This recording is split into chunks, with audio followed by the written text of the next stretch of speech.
সান্ত্বনা দেওয়ার জন্য সূরা তালাকে আয়াত নাযিল করেছেন, ওয়া মাইয়াত্তাকিল্লাহ ইয়াজআল লাহু মাখরাজা ওয়া ইয়ারযুকহু মিন হাইসু লা ইয়াহতাসিব। এই আয়াত সম্পর্কে রাসূল এই জন্য বলেছেন, ইন্নী লাআলামু আয়াতান লাও আখাযান নাসু বিহা লাকাফাতহুম। আমি এমন একটা আয়াত জানি, মানুষেরা যদি আয়াতকে শক্ত করিয়ে ধরে দুনিয়া এবং আখিরাতের পেরেশানি তাদের দূর হয়ে যাবে।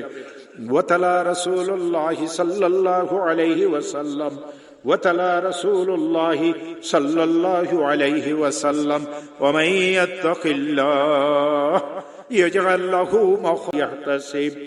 হযরত আউফ ইবনে মালিক কতবার লা হাওলা পড়ছিলেন এটা হাদিস শরীফে নাই। পাক ভারত উপমহাদেশে একজন বহুত বড় আলিম আসছিলেন, হযরত মুজাদ্দিদ আলফে সানি শেখ আহমদ সরহন্দি তার নাম ছিল।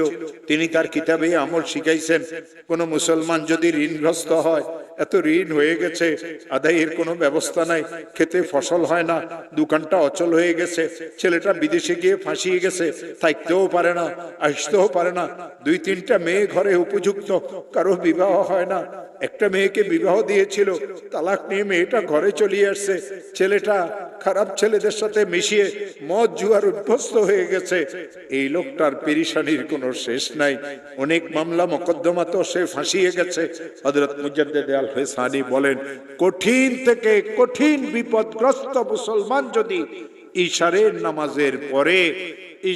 নামাজের পরে তাসবিহ হাতে নিয়ে যেই দরুদ শরীফ পড়তে জানে 100 বার দরুদ শরীফ পড়বে। আল্লাহুম্মা সাল্লি আলা সাইয়্যিদিনা মুহাম্মদ, আল্লাহুম্মা সাল্লি আলা সাইয়্যিদিনা মুহাম্মদ, আল্লাহুম্মা সাল্লি আলা সাইয়্যিদিনা মুহাম্মদ।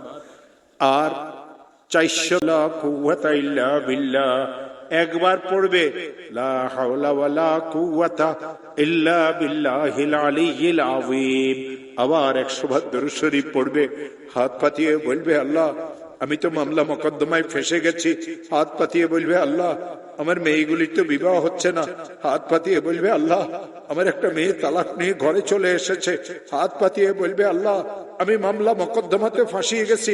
হাত পাতিয়ে বলবে, আল্লাহ আমার খেতে ফসল হয় না। হাত পাতিয়ে বলবে, আল্লাহ আমার ব্যবসাটা অচল হয়ে গেছে।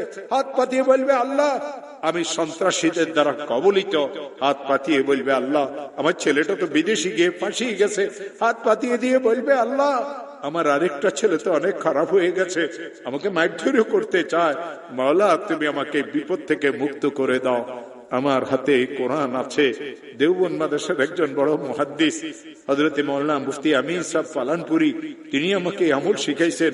তিনি আমাকে এই কথা বলেছিলেন, মাওলানা যখন এই আমল শিখেছি নিজের জন্য, বিপদগ্রস্ত আত্মীয় স্বজনের জন্য যখন এই আমল আমি করেছি, আল্লাহর কসম এর ফলাফল আল্লাহ আমাকে হাতে হাতে দিয়েছে। ও আমার প্রিয় ভাই।